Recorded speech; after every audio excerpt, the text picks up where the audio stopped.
Uber ഓട്ടോയിൽ യാത്ര ചെയ്യുന്നവരാണോ നിങ്ങൾ? എങ്കിൽ ഈ വാർത്ത നിങ്ങൾക്കുള്ളതാണ്. ഊബർ ഓട്ടോയുടെ പ്രവർത്തന ശൈലിയിൽ കമ്പനി വലിയൊരു മാറ്റം വരുത്തിയിരിക്കുകയാണ്. ഇനി മുതൽ പേയ്മെന്റ് നൽകാൻ ക്യാഷ് ഓൺലി സംവിധാനം മാത്രമേ ഉള്ളൂവെന്നാണ് ആപ്പിൽ കാണുന്ന മെസ്സേജ്. ഈ മെസ്സേജ് നോക്കിപ്പോയിട്ടുണ്ട് നമ്മുടെ അഖിലശ്രീ.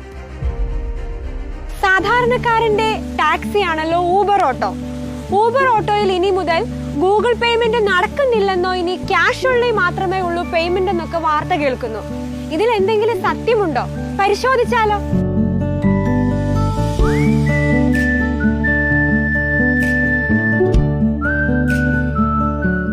ഇന്നലെ മുതൽ ഊബർ ഓട്ടോ ബുക്ക് ചെയ്തവർക്കൊക്കെ മൊബൈലിൽ ഒരു നോട്ടിഫിക്കേഷൻ ലഭിച്ചിട്ടുണ്ടാകാം. അതായത് ഊബർ ഓട്ടോ ഇനി ക്യാഷ് ഓൺലി ആണെന്ന്. ഇന്ത്യയിൽ ഒട്ടാകെ ഈ മാറ്റം ഇന്നലെ മുതൽ ഇത് പ്രാബല്യത്തിലും വന്നു കഴിഞ്ഞു. ഇന്ത്യയിൽ ഒട്ടാകെ ഓട്ടോ ഡ്രൈവർമാർക്ക് സീറോ കമ്മീഷൻ അവതരിപ്പിച്ചതിന്റെ ഭാഗമാണ് ഈ പുതിയ മാറ്റം. ഊബറിന്റെ പുതിയ മാറ്റത്തെ പറ്റി ഊബർ ഡ്രൈവർമാർ അറിഞ്ഞോ? എന്താണ് സംഭവം? നമുക്ക് അവരോട് തന്നെ ചോദിച്ചാലോ?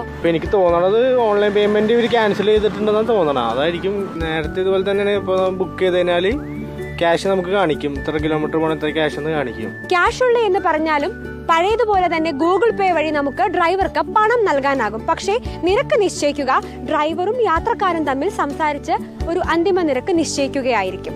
പഴയപടി തന്നെ എന്നാണ് ഡ്രൈവറും സാക്ഷ്യപ്പെടുത്തുന്നത്.